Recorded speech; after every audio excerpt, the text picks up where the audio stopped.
But you getting something that they can't get, that our God is able to do exceedingly and above everything that we could ever ask. Hold on now. Let me just get to this, because I want you to see God's act in this. 3 Sundays before this, I gathered the church around this altar, and we prayed, and I passed the mic, and we prayed, and a 5-year-old boy started our prayer. Brother, the Ross son, started our prayer, and the mic went down, and we prayed, and God answered the prayer. But what Cindy shared with me blew my mind. There was one person on the board that was not in favor of this project of the bank, and they really needed his vote. He was going to come. The committee was to meet on Monday. That Friday, he decided to get in his car and drive over to the project itself.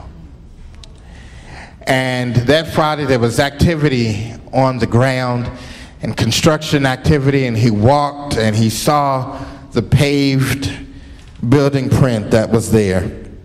And he saw all these cranes and dump trucks, and saw people moving around with hard hats. Typical building project. But across the street was a church cemetery. And this person went across the street and walked through that cemetery. And he saw tombstones that were once standing straight, bending over with age. He saw folk that were buried there. And I know because Brother Briscoe and Brother Hansberry and I, we walked through that cemetery ourselves, and what I was looking for, what was it that he could have seen in this cemetery that could have worked with him a bit? We walked through that cemetery, and there were tombstones, some of which they no longer make.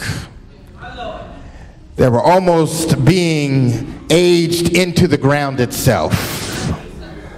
Some of the wording has now aged with time, but never erased from the Lamb's Book of Life. Some of those tombstones were of people who were 5 years old, buried in 1920, 1930. We saw the names of Conway and Ross and Matthews, and we saw name after name and age after age. We saw the name America there. And we saw how those many stories impacted the life of a place we know as Queen's Chapel. And I don't know when last, if ever, you walked through there, but there is a strange but awesome presence in that place. And it makes you shut your mouth and stand in awe.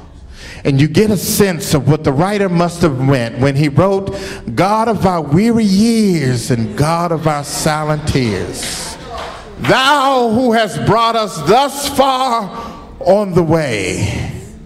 You get a sense of that God. And then I learned that unclean spirits are not the only kind of spirit that dwells in a cemetery. But if it's a cemetery where righteous folk are,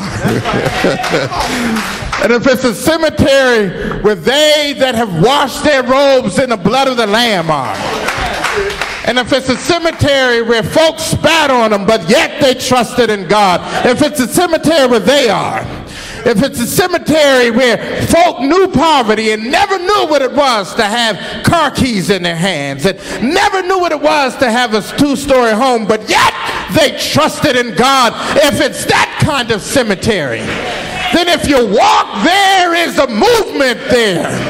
and it will embrace you, and it will enfold you, and it will guard you and protect you, and you know that you did not get this far by yourself.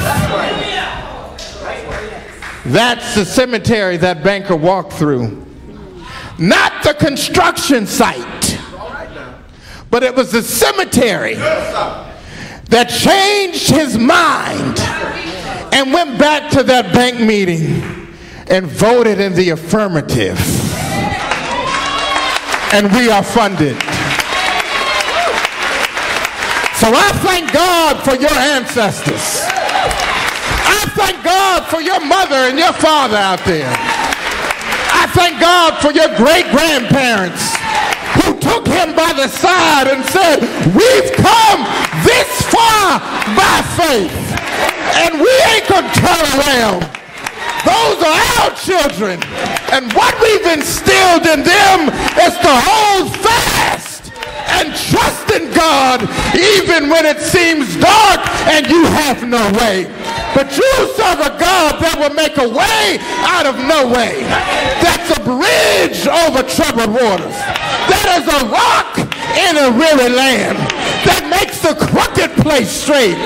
And they that wait on the Lord shall renew their strength and mount up with wings as an eagle, and they will walk and not faint, and run and not be weary.